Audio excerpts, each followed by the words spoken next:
Yo, yo, yo, what's happening, people? Okay, so today I want to talk about Halo, the TV show that came on, recently for us Brits. Came out a while ago in America, but only recently finished in the UK. But anyway, I'm going to talk about that because, I watched it recently and I have some thoughts I'd like to share, and that's what I'm going to do. This is not a review, really. This is more of an opinion dump, So I'm just going to turn the camera on, ramble for however long about this show that I just watched, share some thoughts about it. And if you'd like to hear some of those thoughts, then yeah, stick around because that's what I want to do. But first, this video today is sponsored by coffee. And can I show you? Might be too much. But anyway, it's a black coffee from a French press. And the thing about French press is that when you get to the bottom of the cup, there's always those coffee grounds at the bottom of the cup. And I have found ways to reduce the amount of coffee grounds that end up at the bottom of the cup, but I haven't found a way to like just not have any at all. So if anybody knows how to make coffee from a French press and not have any coffee grounds that come through at all at the bottom of the cup, let me know. Let me know. Be interested. But anyway, um, let's talk about Halo. So yeah, Halo's based on a game. As you may or may not know, I think there's a few gamers that come to this channel, so you guys probably know. But for the ones who aren't, you might not. But yeah, it's based on a video game series that started way back in like 2000, 2001. I remember playing it back in the day. Well, played it recently actually, so I still play Halo. Here's the thing: I've played every Halo mainline game, so I've not played Halo Wars or any of those things. But I've played Halo 1, 2, 3, ODST, 4, 5, and Infinity. Infinite rather, Infinite. So I played all the mainline games. I have read one of the Halo books as well. So I guess I'm pretty technically a fan. But I don't know. I don't feel like I'm a Halo fan. Like in my mind, I just feel like I'm somebody who likes the series. I like the games. I've played a lot of the games. I read one of the books back in the day when I was reading a lot of books that are based on games and comics and things like that. I read a Resident Evil book as well way back on the Spider. That doesn't matter anyway. So yes, back when I used to read a lot of books that are based on games and comics and things. But so yeah, I guess I know about Halo. But the thing is as much as I know about Halo, I don't feel like I know the story that well. And I think the reason for that is because when you play the games, at least the mainline games, they do have a story and you understand the story as you're playing along. But it's never the focus of the game. Like these aren't story-driven games. The story is just there just to give you a reason to shoot stuff. And that's why you play the game, because you get to shoot stuff and you get to shoot stuff in different ways. Then you have to figure out certain enemy types and the best way to combat enemies and whether to do what that one first or this one first, use this weapon or that weapon and things like that. And that's pretty much why you play the game, because you're trying to be in the action. The end result, at least for me, I can't speak for anybody else, but the end result for me is that I know some of the story, but don't necessarily, like if you told me like who did this, I wouldn't know. You know what I mean? If once I play the game, I kind of understand it while I'm playing the game, but I get to the end of it, I don't know. So when it comes to this show, the difference being is that it's a show based on a game, but it has to focus more on the story, right? And what is that story? And then I'm kind of like, okay, well, how well does this match up to the game story? I don't know. I mean, I had to look stuff up because I literally did not know. But from what I can tell, it does match up pretty well. That being said, it is a prequel to the first game, which I think becomes pretty apparent from that episode 2 or 3 or so, that it's actually a prequel to the first game and not just some. I mean, it's not completely. It's not that they just did some separate story with Master Chief and then just went off of that. It is kind of set before the first game, and so some of the things. I guess it's this and maybe possibly subsequent seasons are leading up to that moment there, and though that backstory is in the games and things get mentioned about this, that, and the other, yeah, a lot of it was kind of like, cool.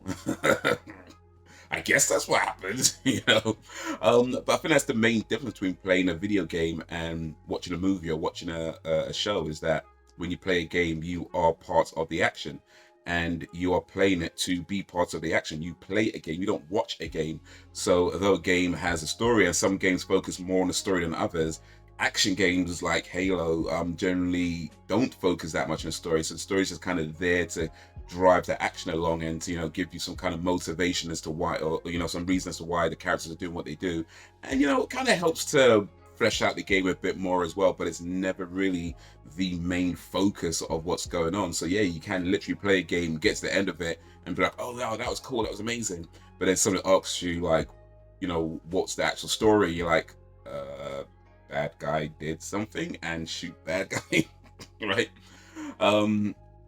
So yeah, it's set before the game, and I guess that gave them, although there's things that have been mentioned in games, and they're trying to stay within that, and as far as I can tell, they do a good job of staying within that.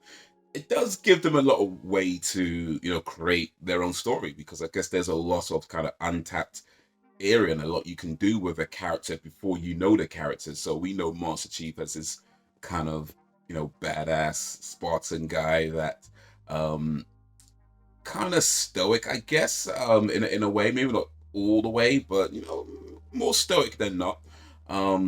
But it's kind of a badass. He has a few kind of one-liners here and there, but for the most part, it's just he's given the task, you get with the task, and he does that, and that's kind of his thing. And they know him as the demon in the Covenant world. So this is like, okay, well, how does he get to that bit?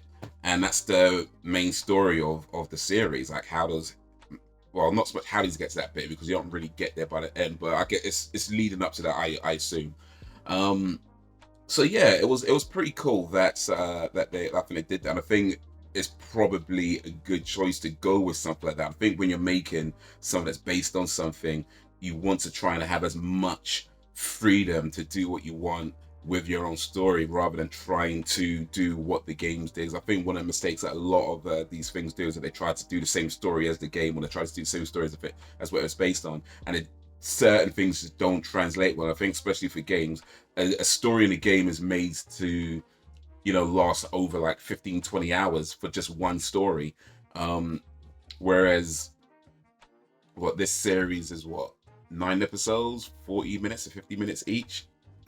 It's already not as long, right? It's about half as long as a typical Halo game. So yeah, it's I mean, you could do certain things, but overall it's just gonna be a lot of times. And especially now when it comes to telling stories in shows where they're only 9 episodes, where you don't always have a lot of time to flesh things out.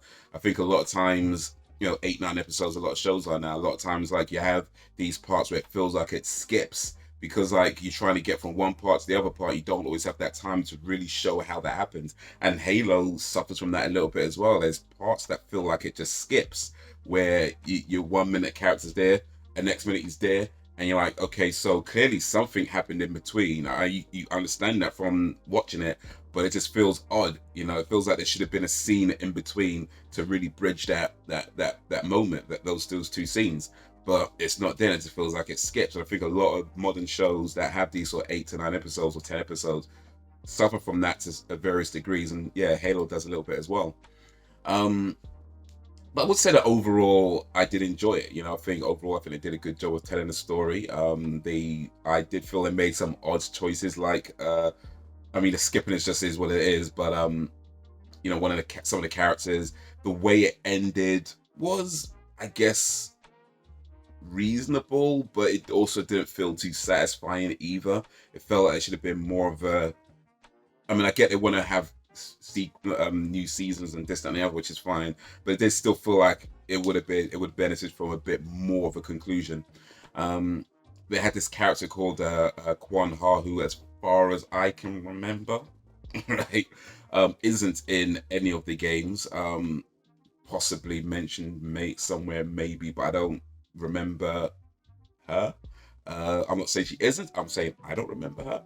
But then, like I said before, you play the game, you understand the story while you're playing it. Once it's done, it's all right.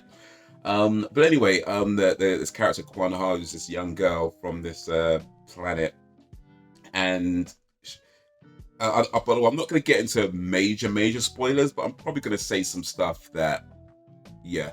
But I'll try and avoid the major big spoilers. 10 minutes in, spoiler warning. but yeah, she's from this planet. Master Chief goes to this planet, and he's fighting the alien covenant. But though Master Chief is from the UNSC, and this girl's from a village where they don't really get along with the UNSC, but they also don't like the aliens either, right? The alien covenant either. So they're kind of in between the two. But Master Chief is there for the aliens. So they're fighting the aliens. They defeat the aliens. But in the process, like her whole village, goes that they get killed off, and it's just her left. So Master Chief is kind of there with her for a little while. He takes her to this place for safekeeping, and that's pretty much their only interaction. And from there, she goes off into her own story, which I thought was a really cool story. I liked how they gave her a motivation, and I liked how they talked about her. She is kind of like this inexperienced girl that's so angry as to what happened, just all she cares about is trying to, avenge her village and her father and that whole thing, and not realizing how much her rage blinds her, and so she's going on her own journey. So I thought it was a really cool story, and I really liked what they did with her character, and I felt her conclusion to her story, honestly, I felt was a stronger conclusion than the whole thing. Like the conclusion to her bit was a stronger conclusion than the whole series. Even though you can tell there's still more to come, it concludes it. Her story could. Look, let me. I probably used that word incorrectly there.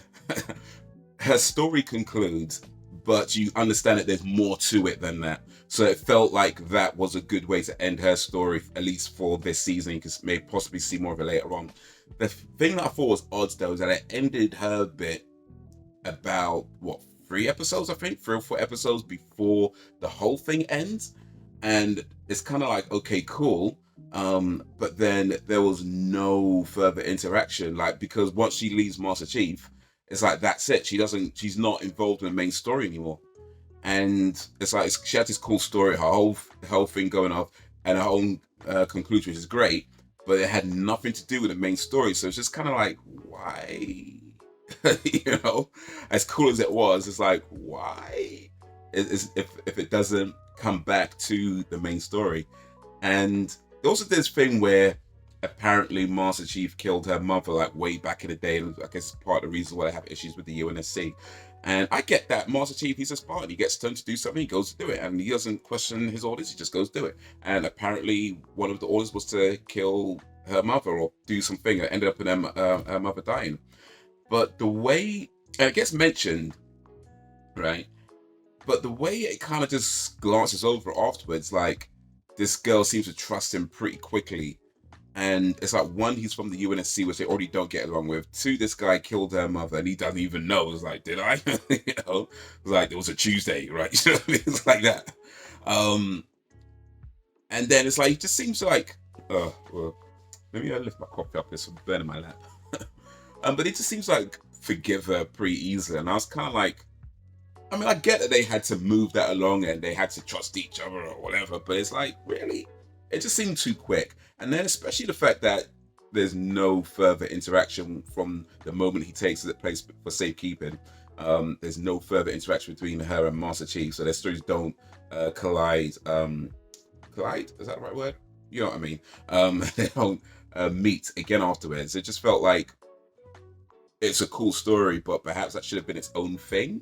Like literally its own thing, and then that fleshed out more if they weren't going to, intertwine them. It just felt like an odd choice. It didn't ruin the show. It just felt like an odd choice to me. The other odd thing they did, not really odd, I guess. It's just, I mean, something that TV shows have been doing for years and movies been doing for years, where they had this sex scene, right? Because, I mean, loads of shows have this, and I would say that 90%, 95% of times you see a sex scene in a show or a movie or whatever, it's pointless. It just feels pointless. It feels odd. It feels out of place. It feels like it's only there because some producer wanted to see some titties. Like it just feels odd. And yeah, this is no exception. I mean, there's no nudity and it doesn't really last long. So I guess it's one of the more tasteful sex scenes, to be fair. But even still, it just felt odd. And I think the reason for me that it felt odd is because the characters involved, I was thinking that they could be brother and sister. I mean, I guess according to the story, they're not supposed to be, and I suppose we're not going to find out now. But it just felt like the way that their whole thing was going, they could have been brother and sisters. Like they're the only one Also, they were both kidnapped as children. They're both brainwashed and indoctrinated. They're both raised by effectively their enemy. They're both the only ones who can activate this ancient artifact. No one else can by touch. They're the only ones who can do it. And they're both on these kind of opposite sides of the war that kind of end up meeting. And I was kind of like, they could be related. And that doesn't come up. Nobody mentions that as a possibility, but that's what I was thinking, that they could be related. They could be brother and sister or cousins or something, right? And it never gets mentioned, never gets brought up, and then they start bonking, and it's like, okay, I guess they're not brothers and sister, or maybe they are. We'll never find out, But I guess, to be fair though, if you meet some hot girl and you're not sure if it's your sister, maybe maybe do the deed before you find out, just because at least then you could be like, well, I didn't know. If you find out she's your sister before, then it's just odd. It's odd anyway. It's odd anyway. It just felt out of place. But yeah, like I said, it's nothing new to TV shows, and pointless sex scenes have been around for many, many years, and I'm sure many, many years to come. But yeah, it did feel odd, out of place, and pointless. And yeah, like I said, I guess we're not going to find out now. But they could, but Master Chief could have boned his sibling. I guess we'll never know. But yeah, like I said, overall, I did think it was pretty cool, and I liked that they had this whole thing about the greater good, where you have certain characters who are trying to save humanity, and the lengths that they go through to save humanity, and how much immorality can you justify in the name of saving humans, saving humanity, and at what cost? When it comes to abandoning, I felt like one of the lines characters says, like one of the characters as well, trying to save humanity at the cost of your own humanity. And I feel like that's something that relates to recent events that we've kind of been through over the last maybe couple of years or so. How deliberate that was. I don't know when this show started being planned, so maybe that was just always been there, but it did feel kind of timely a little bit, where you had this whole thing about how far are you willing to go to save humanity, and what can you really justify. And when you start learning some of the things that these characters have done and who's involved, and you kind of thinking, man, they really did some, like, who are the real bad guys here? You know what I mean? It's kind of like that. Who are the real bad guys? But it's like, yeah, can you really justify that for the greater good? And at what point is it just wrong? At what point is you have to say it's just not worth it? The potential reward is not worth the thing you have to do to get there. I think that's something that we all go through in some way, in some level, in our just normal lives. When you're trying to achieve things, or whether you have a job you're working out, or a goal that you're trying to achieve, or things going on in your community, and things that you're trying to do, and goals that you have, and so on and so forth. And it's like, you realize at some point that there's something that you can do to get there, but that thing that you have to do to get there is very morally irreprehensible. Sounds like the right word. Morally corrupt, or morally bankrupt. Let's go with that. And is it still worth doing it? Is it worth doing this thing to get this thing at a cost of your own soul? You know what I mean? At the cost of your own morality, at the cost of your own outlook on life, and things like that. At what point is it just not worth it? And you have this character who's like, there are no limits for me. I will do what I have to do to get to where I feel we need to be. And it's like, there's a level, there's a, not really sort of, but definitely a level of arrogance that goes into that kind of thinking. Like, the whole idea about, I know what's best for everybody else, so I'm going to do this thing. I did think it was interesting though that only one person seemed to take the flack for that whole thing, when it seemed there's at least a few people involved. And it's kind of like, you just gonna let them off scot-free? Because it's not like nobody knew they were involved, so we just gonna let them off scot-free. You ain't gonna talk, we ain't gonna question them, you ain't gonna do nothing to them, really? interesting. Um, but yeah, I mean, there's some really cool things I think with the show, and I'll say that I think if you are a fan of the game, you might enjoy it, but you know, like I say, you just the story is whether how much you realize it relates to the actual game. Well, like I said, I had to look stuff up. I was like, okay, well, I guess I mentioned that, you know. So how much you might realize it relates to the thing while watching it, I don't know, but I think you might enjoy it because the thing about the show, I'd say, is that although it doesn't it does its own thing pretty much separate from the games. I don't think you, and because it is set before the games, you don't have to have played any of the games in order to understand what's going on here because it's its own thing and, you know, separate from that. That being said, I'm not sure too many people would care enough about it to give it enough time to develop its own story if you don't already care about, you know, the games and Master Chief and that whole thing, because at least the first like 2-3 episodes do kind of feel like they drag a little bit, or maybe not, that's not the right word to use, but I feel like I'm only watching it because I play Halo, right? And I'm interested in seeing this as someone who plays all that played all the Halo games, and I'm sticking it out to see how it concludes. But yeah, the first maybe 2 or 3 episodes, like if you're not already in that mindset, it's kind of like, would you really stick this out? I don't know. Maybe you would. Maybe you would. I don't know. I think if you're into sci-fi, you might enjoy it as well. If you're into, you know, sci-fi and action and things like that, you might enjoy it. It definitely does. Oh, yeah, it definitely does some really cool things that pretty much lifted from the games. That so if you, I don't know if the Easter eggs is the right word to use because it's kind of obvious, right? But it's still some cool stuff that they do where you're like, yeah, I sees ya, I sees ya, I sees ya. But yeah, if you haven't played the games, it's just something that looks cool on screen. If you have played the games, it's like, I sees ya, I sees ya. So yeah, it does some cool stuff with the action and that whole thing, and yeah, some moments with Master Chief as well. And I do think they do also do a pretty good job of not so much humanizing Master Chief, because I think if they made him too relatable, it might take away from who he becomes. Because Master Chief is not a relatable character in the games at all, and he doesn't have to be because you're not playing it for that. You are, because when you're playing the games, you are the badass, right?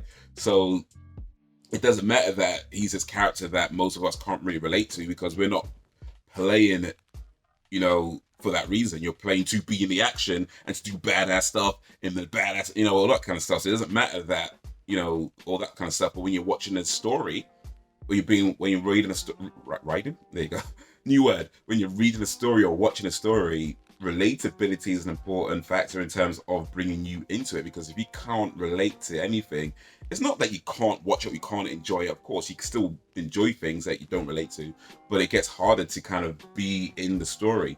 And Master Chief being such an unrelatable character, I feel they do a good job of making him a little bit more relatable without making him too relatable. Because I feel if we make him too relatable, it somewhat takes away from who we know he becomes. And I guess they don't want to do that. One of the big things as well is that, you know, he takes his helmet off, which I guess I'm okay with for the show. It made sense for the show. That being said, it might have been cool if they found some really interesting ways of never showing his face. You know, that could have been a cool thing to do. But then again, I don't know if that would have made a better show. It might have made just a weird show if you never see his face, because it's not impossible, by the way, to show emotion. I mean, there's plenty of shows that have done it. I was at Dark Crystals on Netflix, where they have the puppets, and there was so much emotion in that, and they were puppets. So you definitely can be emotional without seeing somebody's face. I think it can be done, and it might have been interesting if they found ways to do that for this show. But I don't know, maybe it just would have been odd. And like I say, what they didn't ruin the show, so I can't be too mad at it. But yeah, he does take his helmet off, and apparently that was a big deal. And I get it. He never takes his helmet off in the games, or rather, that's not true. He does in the first game, but you don't see his face. It's like at the end of the game, he takes his helmet off, and you just see, like, as the camera's moving away, so you don't see his face or his head or anything like that. But other than that, you never see his face. He never takes his helmet off in the games, and plus it's first person, so you never see his face anyway. and that works for the games because, you know, like I say, you're not. It's not about trying to be relatable for the games. It's just you're in the action and you're the badass doing the badass things. Whereas in the movie, where you're watching a show, it's like you're sitting back, you're not interacting with it. They're telling you a story, and in order to engage you, they're trying to find things that you can either relate to or things that can kind of pull you in. But then you're working with a character that, by and large, is not that relatable. So you're finding ways to make him relatable without making him too relatable because you don't want to take away from the. So I feel like they found a nice balance with what they did in that sort of stuff. Certainly as you learn about his history and how he came about and the other Spartans and things, but that was really cool. So yeah, big up to the Halo series. I would say I'd recommend it, but yeah, bear in mind, I think the first 2-3 episodes, I wouldn't say they're rubbish. They just might be the type of thing that if you're not willing to if you're not willing to go past those 2-3 episodes, yeah, it's just don't bother. If you're the type of person who cuts off a TV show after like 1-2 episodes, yeah, don't even bother. Just don't bother. Like I feel like don't bother. Or maybe, I don't know. I'm just talking from how I feel about it. You might be the type of person that cuts off after 1 episode and find out that you watch this first episode and think, oh, this is amazing, and then watch the whole thing. I don't know. It just feels to me, if you're that type of person, I'm not sure it's going to be worth bothering with. But yeah, if you're a Halo fan, or if you're a sci-fi fan, or if you're just willing to give it a shot, it could be something that you find interesting. Definitely got some cool action in there, so there's that, and yeah, it has some cool ideas, some cool concepts, and some interesting philosophical points it raises. So yeah, big up to the Halo series. But I think that's enough rambling for now. So let me end that there. But if you've watched Halo, then let me know what you think. If you're a fan of the games or the show, or if you're playing any games or things like that, let me know. I've never played Halo Wars or Halo Wars 2, so if you've played those, should I bother with those? Should I? Apparently Halo Wars is the original plan for Halo before it got scrapped and became Halo Combat Evolved, and then later on Halo Wars was its own thing. That's what I heard somewhere, but anyway, doesn't matter now. Let me know what you think. Drop any suggestions, recommendations in the comments. Send them through and I'll see what I can do. Like, share, subscribe, because we're doing this 10 get with fam. We've got more videos on the screen. Check out my other channels as well. Be much appreciated. Check out my podcast, Man's Got a Podcast. Check out my movie review channel. Man does movie reviews. I take the piss at movies mostly, but check it out. Till whenever, if ever, peace.